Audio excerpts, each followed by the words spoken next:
Rob Bell, welcome to the Loud podcast. It's such a pleasure to have you here. And honestly, I don't really even believe that it's happening as things happen in life.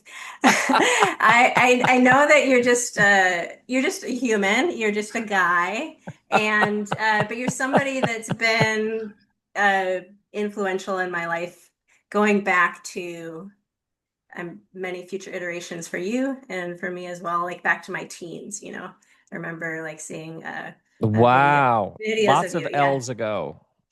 Yeah, I was Liz at the time. So I was Liz for Oh, 30 years. Yeah. even a name change. Okay. Oh yeah. And then with yeah, so name changes. And what prompted me to, so you've been very influential in my life. I love these conversations, regardless who I have on here, and I always benefit from them. So thank you for the time. And what prompted me to reach out to you was reading your book, Where'd You Park Your Spaceship? And I was a little bit lagging behind. I often don't create a lot of space for fiction. And I read this in beginning of June. I'm putting a timestamp on it, but so I read this about three months ago, and it really uh, it was very interesting in so many ways, but it was so immersive for me and very transformative in a way that you don't always know what's happening. At the time, it was like a really big um it felt like foundationally shaking.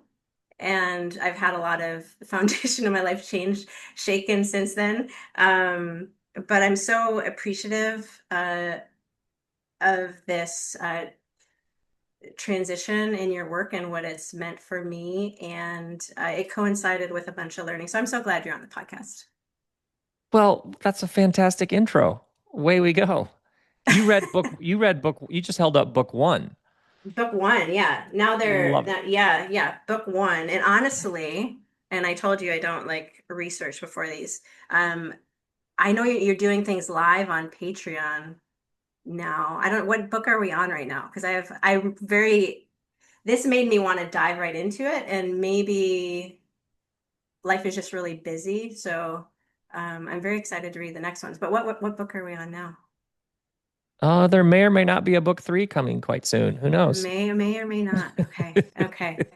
I I know. Who knows? Who knows? And I love the so much of your communication style is unique to me, and at times was I didn't know quite what to do with it, and I have grown to find it so refreshing, like the angles that you come at things, and so I'm super excited for this progression in your career and the art that you're putting out. But let's just get to the questions. So the first one, because I'm kind of hinting at all these things you're done. How would you describe your work and vocation? Oh, what a great question.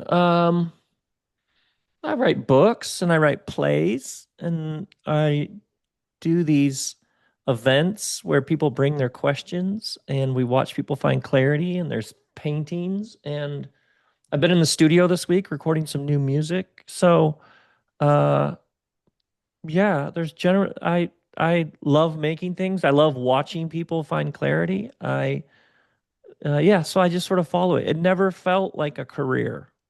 It never Mm-hmm. felt like I was climbing a ladder or there was never like a really a plan. It was more like, how do I set up my life so that I could make these things I want to make and share them with people Mm-hmm. and just sort of endlessly figuring it out. And you're also learning a lot. So that's how I would describe it. And if the Yes. vocation generally refers to like a calling or like you're hearing a Yeah. voice, um, and it's generally been this sometimes a whisper, sometimes a shout around the next thing to make. Let's try that. Okay. How would we try that? Well, let me call so and so and let's see what how they could help me with that. It's sort of like finding my way. Yeah. Mhm. Have you always been that way since a child? Was it just, oh, I'm doing this thing and now I'm doing this thing, or has that been a evolution for you? Well, I came from a world where you get educated, you get trained in something, then you go to the office each day and you work hard. You work harder than everybody else. You're the first car in the parking lot in the morning and the last to leave at night. Like, Yeah. very like classic Midwestern work ethic, postpone gratification, discipline, Yeah. live a life of service. My dad used to say the best gift you can give yourself is to find work that you love. And he actually did that. He loved his work. So, um, that was a beautiful thing to see. He's like, can you imagine waking up in the morning and dreading going to work? Mm. So I did, he was a complicated man, but he also in that regard, wow, showed me Hmm. something about it. Hmm. So at any one time, Yeah. at any Hmm. one time, there's a few things I'm working on. There's number of things, sort of like here's a stack of little papers that have different things on them.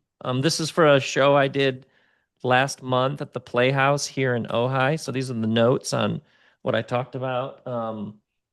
There's some music demos on my phone, and I was just this afternoon listening on my headphones and working on the lyrics. And then here's a stack of paintings I did on from the back of UPS, like cardboard boxes.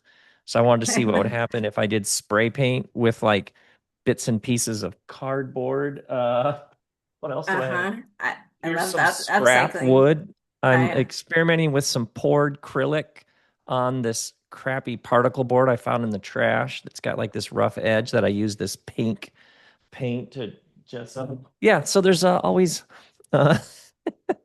there's always, and then I was at this party there night and the host came up and put this disco ball necklace Nice. Yeah. around. Didn't even ask, just gave it to me. And I don't know, that will probably find its way. And then there's a guy in Portland who read Where'd You Park Your Spaceship and how they serve coffee in the bakery. And so he asked if his company could brew a Furtis blend. Curtis, He could yes. brew the coffee that on that planet they serve in that bakery. So it actually smells great. So that's right here. That would just be describing for you my Your desk. environment. Yeah, I know. I'd be like, well, I have some calla lilies here and a few. Hmm. What? So it sounds like there was a transition. So I relate to those beginnings, and I feel like I'm still very much engrossed in the work of, and I'm in a transitional state right now where I'm back in the Midwest, and I have a writers group that I um, hold space for and meet with, and it's this really sacred space. And one of the people reflected when I was tearfully talking through things that were going on right now and what it feels like to be a writer. And she was talking about the process of soul reclamation.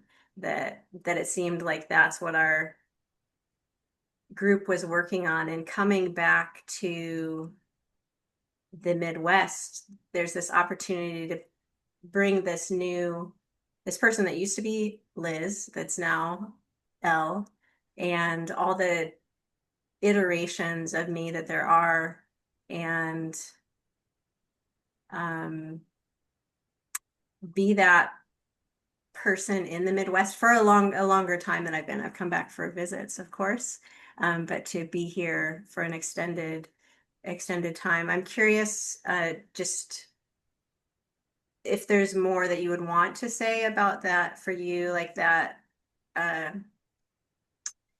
the dichotomy or the difference between how you're living your life now versus that uh, Midwestern uh, upbringing. That was one of the terms that you described with those values, but having the seeds planted from your dad that said that work should be, uh, something that's enjoyable, right? That's worthwhile and meaningful. Well, in many ways, what we're all learning to do is learn. is love all of our earlier selves. Yeah. Like to love all the Liz's and all the Robs. And all these people we come across in our life, many of them have gifts to give us. Yeah. So you're constantly integrating the experiences that we're having. Yeah. And if I am at odds with an earlier me, then there's like a piece, like the reclaim of the soul is there was no other way to get here. So often it's like, I should have done this, I should have done that. Well, I didn't. So the Yeah. moment there's a should, there's a second Elle in your head that only exists in your head because you did what you did. And so most of our suffering is we're punching ourselves in the face and then we're searching for fists. Like we did that. We cooked up a second us that only exists in our head that should have done this, should have said this, shouldn't have believed, said, spent that money, whatever. But reality, actual space and time reality, is what happened is what happened. And our personal history, there's only one of them. Hmm. So in many ways, we're learning to love all the earlier L's and all the earlier Robs, which includes all the earlier Robbies and Liz's. Yeah. So at the time, my dad saying that was like he would repeat that, and that was like a squad goal. That was like a very powerful thing. Um, there were also lots of other things going on, and he also pushed himself super, super hard. Hmm. And um, so you learn what you learn. You pick up what you pick up, and then Hmm. stories work for a while, and then they don't. And Yeah. lots of times you have bills and just need to lock it down. You just need to do some work. Yep. Like Yep. there, Yep. being shrewd in the best sense of the word means sometimes, like if you're writing and you have a thing you got to write, if you're anxious about the bills, it's going to be very hard to write it. So yeah, just go get a job, just get something so you can write. Um, and this idea that you have to get paid actually jams people up, and also it can load what you love down with a paycheck, with paycheck weight. Hmm. So there's lots and lots of different ways to arrange it. Lots of different ways to arrange it. And I've had all kinds of different setups over the years. You get paid to do this, but you're working on this. Then all of a sudden you're working on this, but you get paid for it. But then it starts to lose, something's off about it. And you have to reclaim something. So you leave that arrangement behind. Um, and especially for your listeners, it's like, yeah, the setups come and go. It's actually Hmm. all way more fluid. Hmm. But the listening to what this season is asking for, or this chapter, that's actually the art of it. Is for many people in the modern world, this great distance from creation has distanced people from this very intuitive following of the seasons. Like you set your life up in a particular way, and Yeah. then that season comes to an end. And it's Yeah. often not because anything went wrong. You didn't fail. Hmm. Nothing's broken. It's just, yeah, I've come to the end of that season, and now I'm in between, and now there's a new season or a chapter or a period Hmm. or an era or however you want to say it. Yeah. So the idea that you would lock it down in cement from here on out simply isn't true. Hmm. Yeah. Yeah. Yeah. I love, so going back again, just the different ways that you express, one of the themes that I've been impacted by you a lot is this idea of change and really the need to get reminders again. And I know learning and growth, as you're saying, is ongoing, and some of what's helpful because I still have that linear, I want to arrive or I want to level up, or but coming back to like a spiraling, sorry, I'm just moving my fingers. If somebody's just listening, you're not seeing me make a spiral. There are hand motions, people. And it's getting smaller, smaller. But like learning the same lessons, that's like a big lesson. And that's really, so I just lived in LA for 15 years. And I find myself in the Midwest for a little bit, TBD, how long. That would feel like a really big commitment to get a long-term job and be here. So I'm going to be taking some short-term work, and like you're describing, the sometimes you got to be shrewd and you just got to work and do the things, because I have really been leaning into what's next for me in life. And Hmm. I've had the steady job, like the 9 to 5, or often you could do 4 10s, like a work hard, play hard, and did that for so long, burned out because I was in a giving profession and didn't know about rest, didn't know about seasons. What you're just describing is, there's different ways we can go with it, but the temporality of things is something that I'm really learning, and just rest is a big thing. So coming to the Midwest, I got here just about 2 weeks ago, and it was verdant green, just green. Then a week later, I was like, wait a minute, like it's happening. The leaves are, and now a week later, leaves are on the ground, and it Hmm. just happens. And I remember living here and being a student. I was in academia for a long time, and being engrossed in something and not realizing, not being connected to nature, and then not noticing. I was like, oh, I wonder when the fall colors are going to come here, like seeing it in print in a newspaper and looking outside and seeing, oh, they're already on the ground, like I missed it. And it's really wild. So so being in LA, where things are just chronically Right. sunny, Sunny. and almost like I find it oppressive, especially this time of year. I'm really glad to not be there in September, because it's just like, oh my God, we just haven't had rain and forever, and everything's brown and dry, and then it's getting hot. But to see like the seasons, I'm like, it's so in the face right now of like, and just in a week's time, it's I've lost like a half hour of daylight. It's just really, and that metaphor of seasons, yeah, it's it's huge. Not even a metaphor, a thing. Well, it's a An you actual can, so thing. I'm attempting to make the external world what I'm visually seeing as a Yes. metaphor of what's happening for life, but Yes. it's actually a thing. Yeah, if You're doing well. I'm No, facing you're a doing window and fine. we can see it. You landed the plane. Uh, um, but yeah, there is that tendency, especially like in US culture, and that's what I'm most familiar with, uh, is towards that productivity and that drive, and being in a place like LA, that being even more present without the reminder of seasons to slow down. And um, so I guess what I'm trying to say there is like a little bit of thank you, and for those lessons and the reminders, and even you today, uh, coming back to that. Um, do you still have handling your fire on your website? I assume so. Hmm. Yeah, it's like, oh, I don't know. Yeah, I don't know. Yeah. That's right. Somebody would Yeah, know that. Sure. I'm gonna quiz you that. Because that was something that um, that audiobook that you did several years ago was Hmm.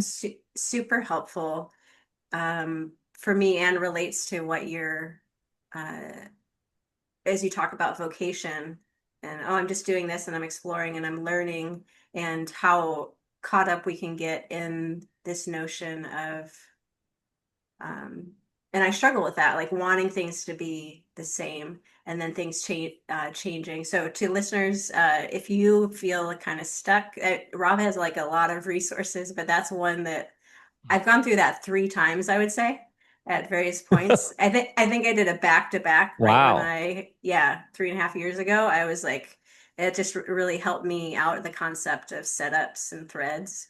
Um, Super appreciative of that setup being like our you know this, but just for the people that haven't listened to it, the setup being our current circumstances, where we work, or where we live, or et cetera, et cetera. So many different setups, but the thread being like the thing that sustains us. And um,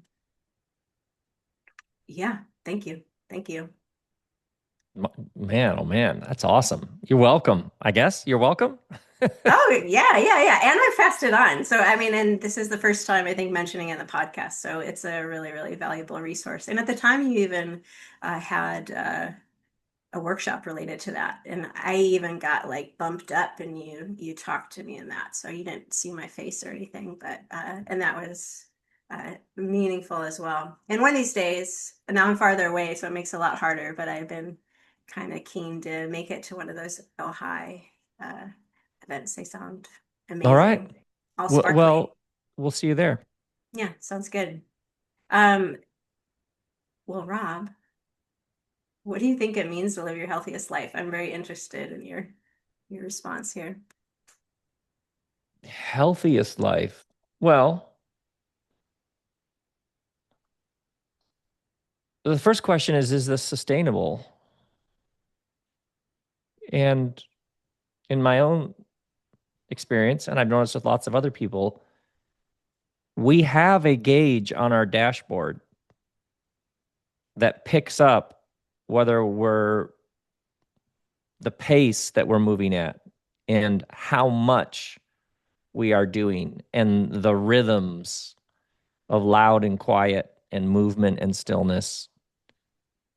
When we're quiet and some basic self-inquiry, we know, yeah, this is doable. Yeah. I mean, there's obviously times you're like, wow, this like this weekend, or wow, this like this season. People who have a baby, moving, starting a business, leaving a thing can have its, but as a general rule, we actually have a really good sense of like, yeah. So if you ask a person, could you do this for the next 5 years?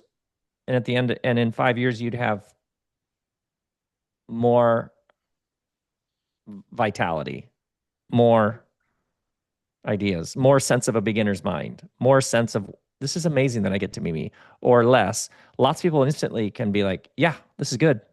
This is good.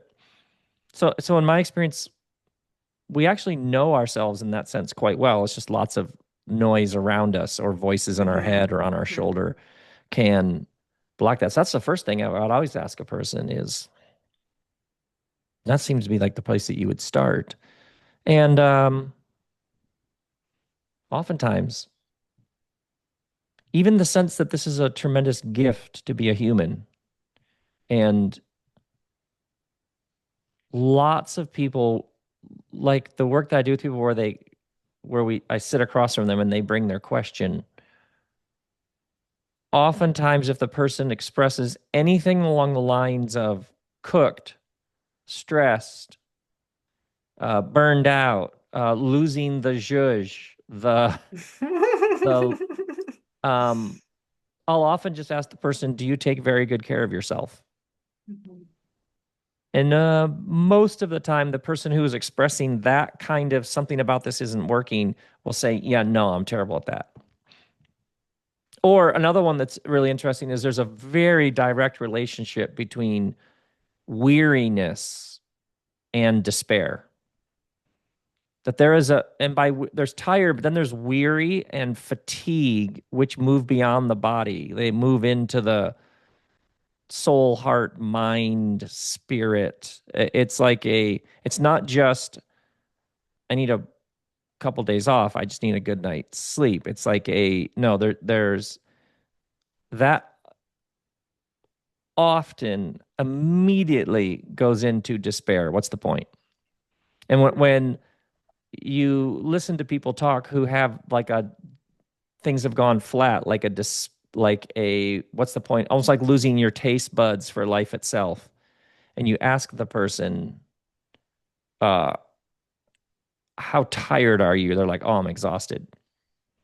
So oftentimes there are very real existential, the void, the abyss, the dark night of the soul. But sometimes what presents itself as existential is actually you've been doing too much for too long. Hmm. And you're just simply like at a spirit level, there's nothing in the bucket. And it Hmm. immediately goes from deep within to it just goes to the stars and planets. It just goes to the outer realms of the universe. It just goes to what even is the point of this whole thing. Um, Hmm. often.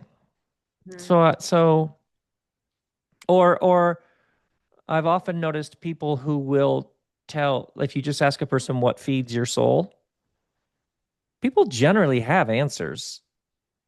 And often, if you ask the person, so how often do you do that? The person who's talking of a low level or very acute sense of fatigue, exhaustion, burnout.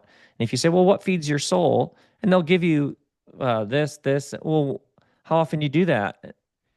Most of the time, that person who's feeling like, what's the point of any of this? Will say, it's been a while. So, and then lots of people, the conditioning and programming of the world they came from confused uh, the love of self and just the basic care for this skin bag that's also a spacesuit known as yourself. It taught them that that's selfish or self-centered or something. So Mm-hmm. lots of people have lots of convoluted notions about such a thing. They are desperately trying to put oxygen masks on the people on the airplane seated next to them, and they're not wearing theirs. Mm-hmm. Well, you talked about you came from like a sort of serving, helping profession. Mm-hmm. Um, People get into this for very beautiful reasons of wanting to be of service, wanting to serve, wanting to make the world a better place, wanting to take part in the great causes of the day. And so, in lots of those places, I call it the gospel of denial, which is how low can you go? How little can you get by on? How punk rock can you be? Almost like how lean and meager can you live? Mm-hmm. And then people get cooked and eventually check out. So, if you actually serious about loving the world, you'll have to start with yourself. And that's not extravagant. It does not very expensive, and it's not selfish. It's just sort of it's like actually basic wisdom. What is it that feeds your soul, and what kind of rhythms of life do you have where you do the things that actually feed your soul, actually tune you into the vitality of your own existence. Otherwise, you literally have nothing to share. Yeah. Yeah. And Um, oftentimes you if when you ask people questions about this, well, I guess I feel like I just emptied out the bucket, like I have nothing. It's because we intuitively know that when we are healthy, going back to your question, and in a good place, then things sort of spill out over the top. mhm, That's how it actually works. Because the mhm. person who's like, I just want to help. I just want to help. Oh, stop. Please stop. God, you're killing us. Do you know what I mean? Like, stop, Kind of, stop. but I feel Just called take out. really I good feel care called of out, but yourself. yeah, Just yeah, take really good yeah, care of yourself yeah. and then be open and pay attention to the world around you. And inevitably, you will find yourself helping, but it will have a sort of ease to it Mm-hmm. and a sort of Mm-hmm. alignment to it Mm-hmm. where you probably Mm-hmm. won't even be aware of the impact or effect you're having. Mm-hmm. But the person who's like, I just really want to influence the next generation, gross. The next generation is like, please pump the brakes. You know what I mean? You already like, ugh. But the person who's, yeah, that's like vitality somebody who's actually loves being here, who's Yeah, actually yeah. Mm-hmm. viscerally aware that it is good to be human. And that Yeah, goodness contains a multitude of aches and pains and tragedies. yeah. And still, it's good to be a human. It's good to be you. It's good to be me. Mm-hmm. Yeah, my brain is going back to Liz years, like in my 20s, like in church, or it was so hard for me to find people that I actually wanted to model my life after. Yeah. Yeah. There was so little, yeah, access to people that I like truly admired. And when it would happen, when I would see somebody, and it was so rare, even more specific to what you're saying, somebody that really, because you can admire whatever they have a skill or something, but the thing that really kind of was such an outlier were people that were just joyful, like living life in that place of excess. and if we go even back to the kind of the conversation we had in the first question, and just what you're talking about, like your process of just learning and growing, that they just, yeah, they just did what they liked and what they wanted, and that was, um, so I don't have particularly a question or anything, but that's just my processing of your sharing there. Yeah, thank you. Yeah, it actually works in many ways counterintuitively. If you do have energy and you are taking, like, you are paying attention to your own vitality, inevitably you will find things that are interesting to do, and inevitably those things will be of benefit to other human beings. Mm-hmm. Yeah. This so people who are really cooked in their thinking as well as are like, well, that just sounds like everybody would end up only thinking about themselves. No, no, we're like cellular creatures. We're cells in a body. Like you tune into what you love and what you want, it will inevitably be a gift to humans around you. Mm-hmm. Mm-hmm. So these Yeah. ideas that like, well, if everybody just Mm-hmm. did what they wanted, yeah, no, that's the goal. Because what will Yeah. happen is some Yeah. people will be like, I want to bake really good bread. And some people will be like, I am a healer. I want to create a space where people can find healing. And someone else will be like, I want all of the spreadsheets in the world to line up well. I'm going to be an Ew. accountant. Yeah. There are Yeah. people who Yeah. that is their creative act. They Yeah. bring order out of chaos. They understand that all those little details, money, things being clean and running well, those structural things make human life possible and help us thrive. And there are people who love that. They're like, give me the factory. I will organize that thing and we will make great stuff. So if human beings actually are aligned to their own vitality and get enough sleep and eat good food that's not loaded with chemicals and listen to good music and dance in their kitchen and have friends they sit around the fire with, and they move their bodies, Hmm. inevitably they'll cook up stuff to do. Yeah. And the rest Yeah. of us will be like, thank you for doing that. And that is a Yeah. gift to us. Yeah. Yeah. Like US culture is, and I, again, that's my framework. It seems so, like I think of like this so stamped, like fit this mold. It's like the suburbs, which like make me go like, to live in like you know, homes that are just like the same, and you have to be like, you know, the same beige or maybe within three tones of beige. Like, but Oh, like a utopia, a taupe. Yeah. yeah, yeah, it's like it's like what we're talking about is countercultural. Well, you said it. Yeah. Yeah. And that's my struggle, I think, is the like I can get to these places and be like, yes, and then but I guess like in anything it's a practice, right? You have to have practices that uh ground you and bring you back to whether it is uh and there's so many words, right, to the mindfulness with eating or with exercise or being in nature. Notice that the leaves are changing. You Notice just did that, it at the beginning of this episode, not to interrupt, but you lit a yeah, candle and you got quiet and took a couple breaths yeah, so that you were here in present time. yeah, I watched you do it yep. however many minutes ago. So yeah, you know how to do this. Yep. And I forget, and then I come back. There you go. Yep, that's So it. what makes the game interesting. Hmm. Hmm. Um, what are you currently learning about living your healthiest life?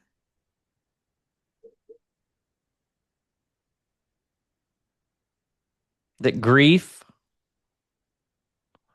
has a particular kind of signature or feel or frequency, or that that that there's a world of ungrieved grief all around us, Yeah, and that grief has its own timetable. The mind wants to put templates on it. This should take this long, and it takes as long as it takes, actually. And that grief isn't an intellectual exercise. The mind is over in the corner having a smoke. It's like I'm out. Grief is say it shows up and asks to pass through, and if you distract, then it just goes underground. So it's like straight, no chaser, just like committing to turning towards your grief and letting it move through you. Mhm. And it's pretty much always followed by new energies, new life, new vitality, new ideas. Mhm. Because grief is the letting of what was pass through. Mhm. And Yeah. there's this direct relationship between grief and imagination. So when people are all blocked up and can't find the way forward, oftentimes the question is asked is, well, what ungrieved grief is there? And it's fascinating to me how quickly people can find it. Like, oh God, I guess I am still carrying that around. And sometimes Mhm. it's good things. Like a kid grew up or they actually did Mhm. really well at something. But that goal was actually a sort of like fire. And then they reached that goal. And now there's like a sort of, it's like, yeah, you actually got what you wanted. And there's Mhm. a sadness there because that was a Mhm. great chapter, but now it's over. Because now I know Mhm. what it's like to drive that car, to have that job, to live in that place. So lots of people who are experiencing abundance and they won and they achieved their goals can often have a sort of grief because, oh, this is it. It Mhm. was like jacking things with the caffeine for the soul. Mhm. And now it's like, Mhm. well, now I know. There's like a sort of existential thud to accomplishing your dreams. So there's like a grief sometimes, a good grief. And you notice that when you realize that's what it is and you give it what it's asking for, it passes through. And oftentimes, whole new futures begin to be clear. I've seen this Mhm. happen so many times in myself and with others. Mhm. But grief doesn't really care about production Mhm. or even efficiency. Um, Mhm. it's playing like a very different game. Mhm. And that's not sometimes why when somebody famous dies, people have can almost feel like exaggerated reactions because they didn't know that person. Often it's because they have ungrieved grief. Mhm. And this person that we knew from a distance is their grief. And whatever grief we have about them is actually speaking to all kinds of other grief we've been carrying Mhm. around that we didn't quite know. Um, yeah, and so Mhm. you learn I am learning Mhm. to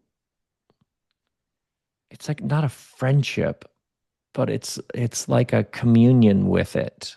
Mhm. And as opposed to, oh, grief is so depressing, it's actually the acknowledgement of what was Mhm. and what has passed. And it's actually has incredible energies in it that I didn't know before. On the other side of it, maybe I might say. Yeah. Yeah. Or even somebody saying to you, yeah, that's sad.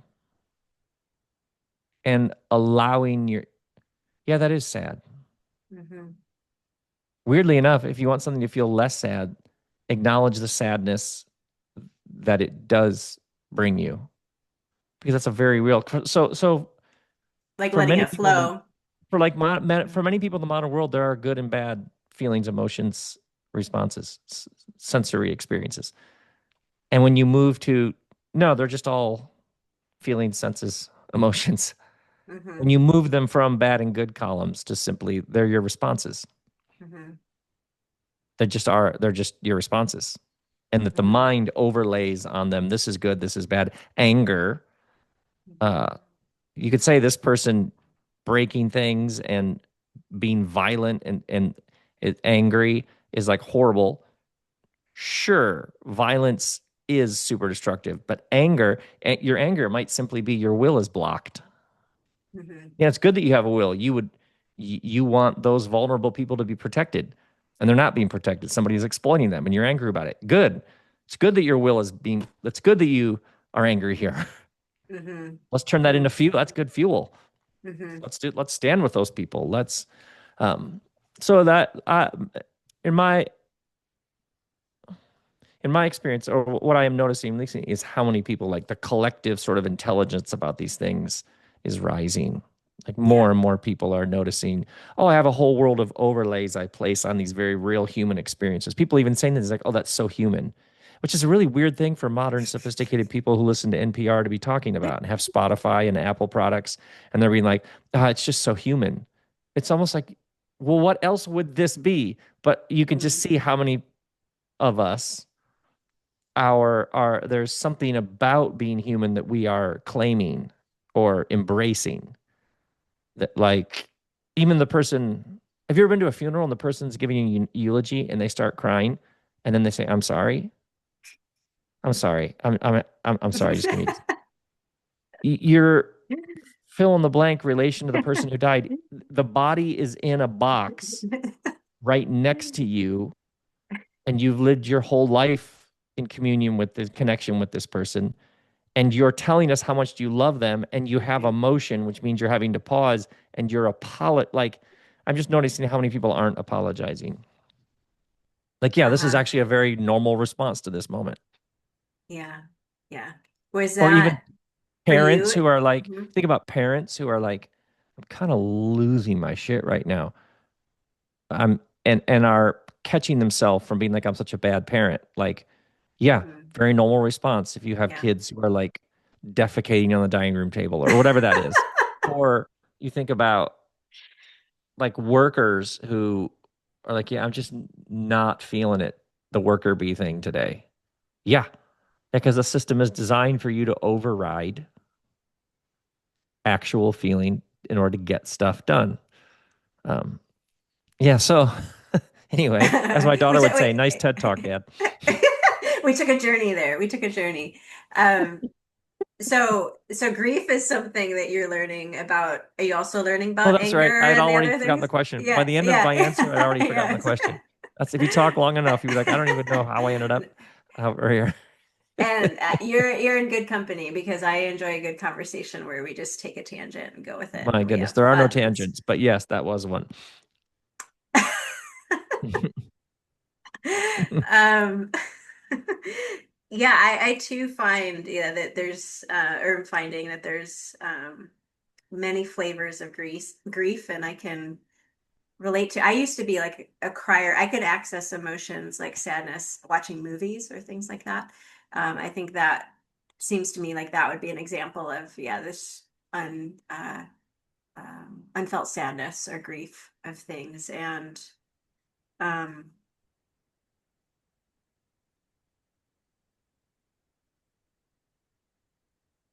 it does.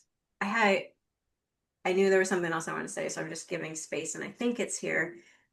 So I am processing a good deal of grief right now as well, and I find it linked to gratitude that, or it seems to me to be a helpful way of experiencing grief when I notice because my guttural response, my instinct is when I feel like the sadness or the grief is I hate it and I want it to go away. And so Mm, my programming is so strong that I try to think like, because it's like, well, how am I going to get through my day? How can I do things like feeling like this? How can I be creative? How can I connect with people? And instead of attuning and attending to the sensation in my body, like even noticing what it feels like, I'll just want to try to get rid of it. And as I allow it to happen, and I've started talk. Do you talk out loud to yourself? I've started talking out loud to myself. oh my goodness, yes. Especially when I'm riding my bike. Oh, yeah. Oh my goodness. I was commuting last year, and and I started like And you say it out loud. singing and like yeah. Oh, I'll say sadness. and this, we're always borrowing things, but sadness is there. Like, what do you want to say, and try to listen to that. And it's interesting, even and I know there's a science behind this. My tears have changed. Are you aware of different tears? Do you know this? No. Look who Yeah. was in academia for a while. Wow. So tears have, and I probably learned this on a TED Talk. So, um, What? but tears have different, depending what emotion, like what's happening, like, because there could just be, oh, you have something in your eye and your eye is trying to clear it versus like an emotional response. So historically, so when we talk about ungrieved grief, historically, when I cry, it was like mucus factory, like disgusting, like, so definitely feeling like I want to apologize for that because it's like, well, what do you do with this? But now the tears will, they just like fly down my face. They're lighter. Um, and so instead of it being like and it's interesting, like the emotions will happen faster. And that's what, and I've also heard that emotions take just like a minute to process or something like that. If it's really, so if I really attune myself to it and I have the tears, it'll be intense, and then it's gone. And then I'm actually not congested uh, after it when I'm in that space of not stuffing it down, when I'm like on track and just letting it happen. But talking to it internally and just saying things out loud keeps me from looping, because in my head, if I'm feeling it, and I'll just loop, loop, loop. But if I say it out loud and talk to myself, so yeah, I've been walking in the neighborhood, but I'll just, yeah, kind of do it wherever. It's been really helpful, and I find that it points towards gratitude because the grief is, there was something that was really special about it. There was a gift in that that's no longer there, or I don't have proximity to. I Hmm. still, I still maybe have the gift. So can I remember the gift of it? And so grief is transmutating into a practice of gratitude, like grief. And I can loop it back to lessons you've helped me learn, and I still continue to learn again with the spiraling of things being seasonal, things being temporal, because I've always wanted like the friendships, to last Oh, forever, right, right. I just want to lock it that kind of down. thing. I got to lock it Yeah. down, and then we're just Yeah. set from here on out. Yeah. And then because there's just like this wound in me of like abandonment, right? If they're gone, then it's like a rejection versus no, this is just kind of what happens. But back to the question I shared a bunch. Are you experiencing a link between grief and gratitude? Yeah, because when you lose that these are good and bad experiences or emotions, and they're just being human, Yeah. then it's like you're tuned into you're in on the joke, and you're no longer fighting being a human. Yeah, of course I'm angry. I'm here. I'm having this experience. An amazing experience it is. Of course I'm confused. Of course I have some resentment about that. How would I not? And that's Mm. actually what cleans it up. But yeah, you become what an awesome thing to be a human being. And it's Yeah. because the gratitude is because you've actually turned into your pain and you've learned to notice it. And you've learned there's some part of you that's actually indestructible and indomitable. There's an I that's having it, that there's an I that's amming. There's an I, there's a verb here. There's a I am a, self and there's some amming. And there's some I amming that's noticing the grief. It's noticing hmm the joy, noticing the anger. So whoever's noticing isn't angry. So these are actually thoughts, senses, perceptions, emotions, feelings. They're coming and going. They arise, they disappear. But there's somebody, there's some me-ness, you-ness, Robness, illness that's fine. Yeah. Yeah, so you begin to Yeah.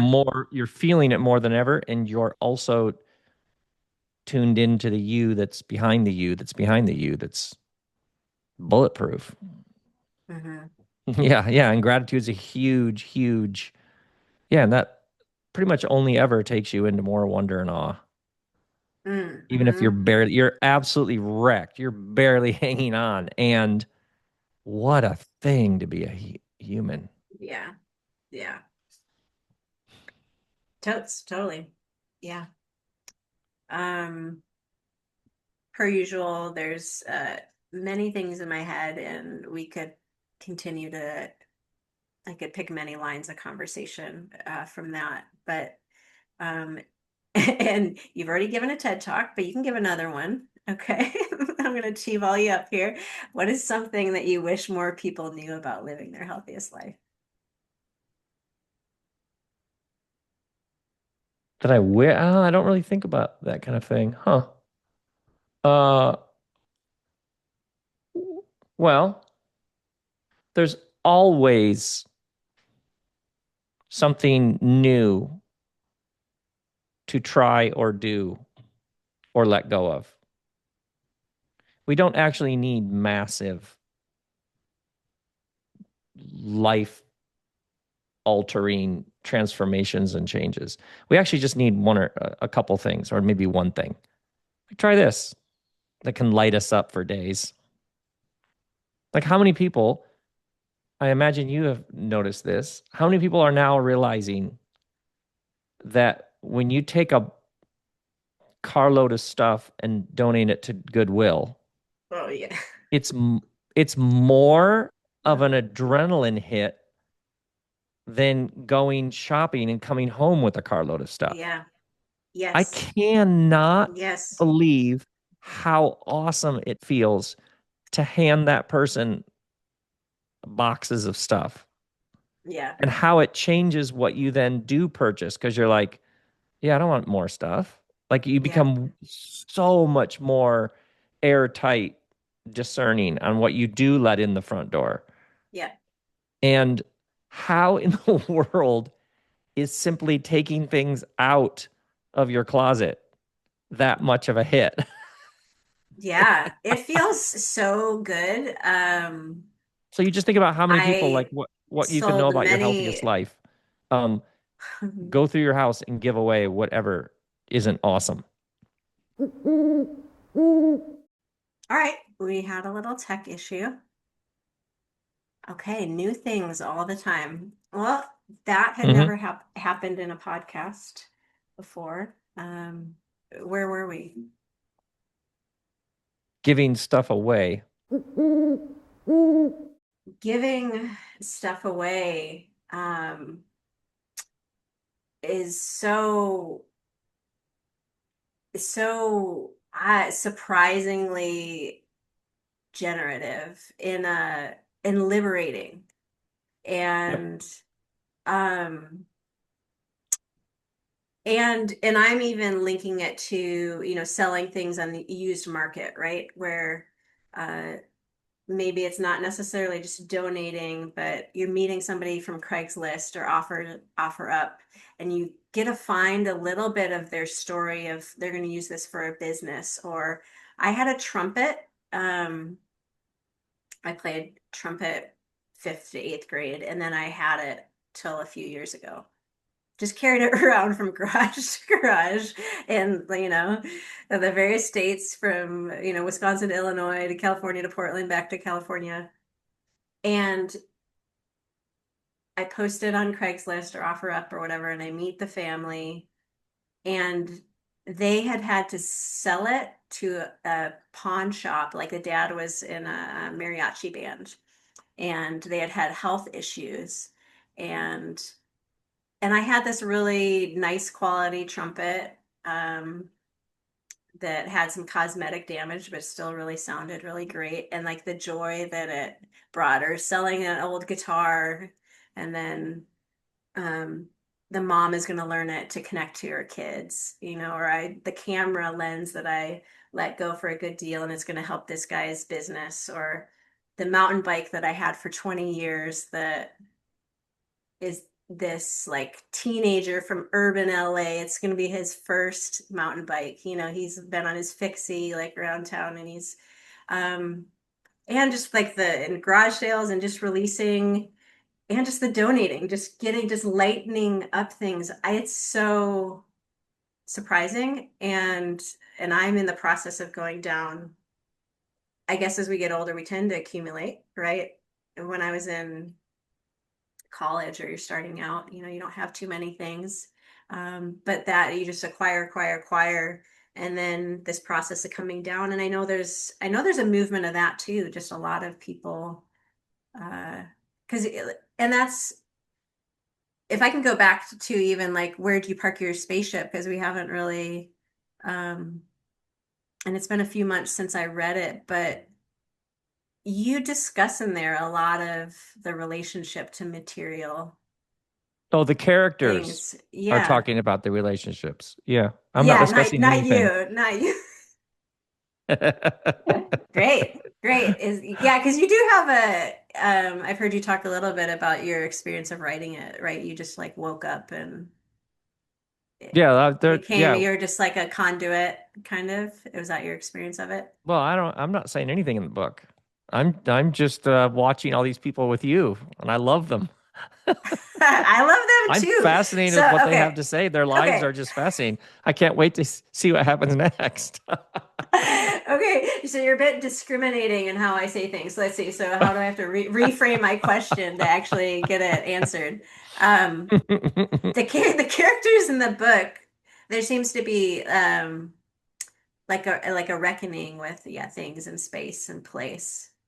And this conversation about donation just kind of reminds me Like when Dill of Tud is in that. that bakery and she's making him that ghost bread and he's just like out of his mind. He loves this bread so much. Yes, yes. He brings her the peppers. Yeah. And he, yeah, because he brings her like, because he's always giving people things, and hmm he's like hmm this mysterious character that really at the end of the book really, and it was really the end of the book. Oh my God, like that was, you didn't, the characters, the story just really, it's like it just gave me a good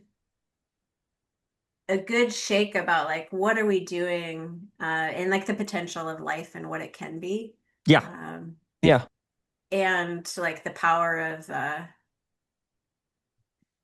like relationship, and yeah, I mean so many of the themes that we've even talked about today, like the overworking and identifying with our jobs, but the way you come at it is not you, and you don't want me to say that. I can't. I'm Now you like, like can't get I it out of your can't, I head. can't talk. I love it. It's like a virus in your computer. Now everything's like uh, but those themes in there, I really loved it, and I wrote in the email when I asked you if you would be interested in being on this podcast that I didn't read it for a few years because it was about space and sci-fi, just like the title, and I was like, no.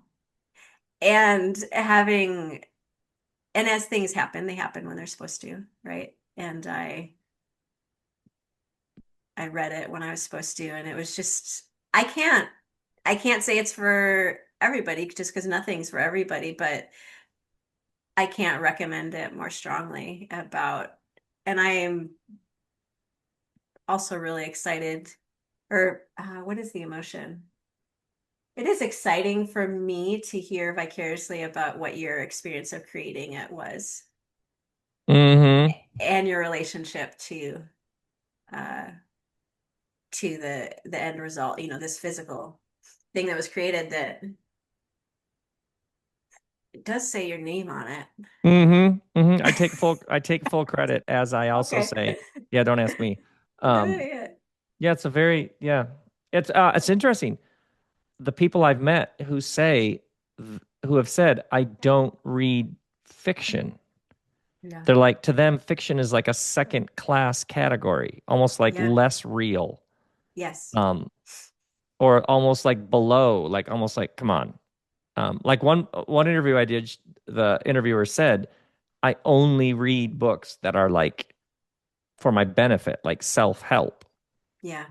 Um, and how many people were like, but then I read this and I was like, wait, what is going on? This is so it's just fascinating because I don't think I've read like a ideas book in 5 years, maybe one or two.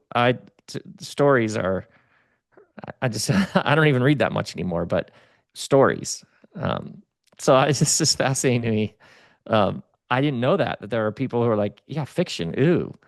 Oh yeah, yeah, And yeah. I wrote, yeah. I haven't read science fiction. I don't even know how, I guess that would be about the future or about, so I don't like when people like, I remember a relative said, it's science fiction. Oh, I would never read that. And I was like, I didn't say that. I don't know what it is. I haven't read any science fiction that I know of. Hitchhiker's Guide to the Galaxy, I guess, might be science fiction. But otherwise, I just love all these like I just think it's hilarious how human beings will be like, "Oh, it's jazzy. I wouldn't do that." Have you heard Yeah. it? No.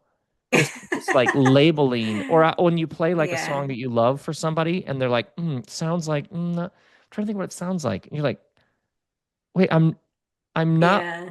playing you this song so that you would sit there trying to figure out who it Yeah. reminds you of." That's Yeah. I didn't. I just this need Yeah. to I just think that's Find a just like box. if you Yeah. want to like if you just want to do some joy killing, just do that. What genre is this? I mean, oh, like seriously, who cares? Like who cares?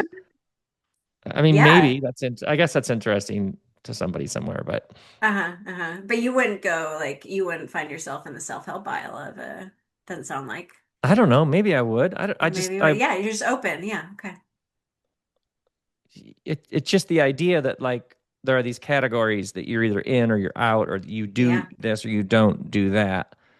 It just seems like so much of life, the stuff that people talk about is, "Oh, I didn't think I would have a friend like that, but we became so close." Or it's not normally what I would read. It just seems like all the interesting stories are begin with somebody going, it's not normally a restaurant I would eat at, but wow, my friend dragged me there. And it was so your ability to be surprised appears to be one of the most important things you can keep alive.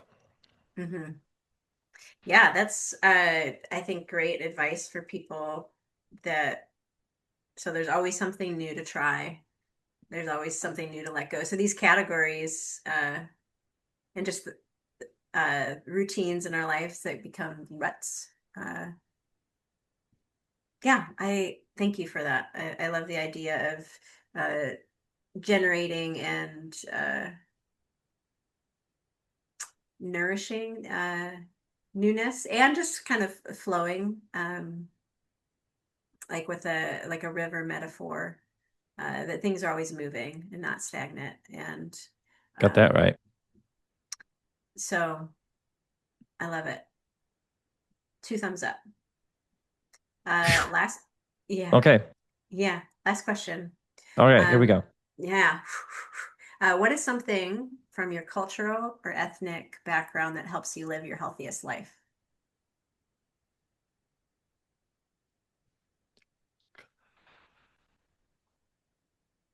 What is something from my Okay, this is legit. And it might sound like a stretch, but it's legit. Okay. I love riding my bike. And I have this specific bike. I have two of them. It's a Linus. It's a coaster brake bike. Like it's a single speed and it's super minimal and like your dad would have ridden in the 80s. And it's modeled after like a like an Italian um sort of ride around town and get your bread and put it it's just and then I have the electric version as well, which you wouldn't even know it's electric. um I love this bike. I love riding my bike to my studio space here. And then I ride over to my friend's house and then we'll go get a coffee. And we often, my friends and I, at like at sunset, we'll ride along the riverbed and watch the Mm. sun setting over the mountain. And it's It's pretty just, beautiful.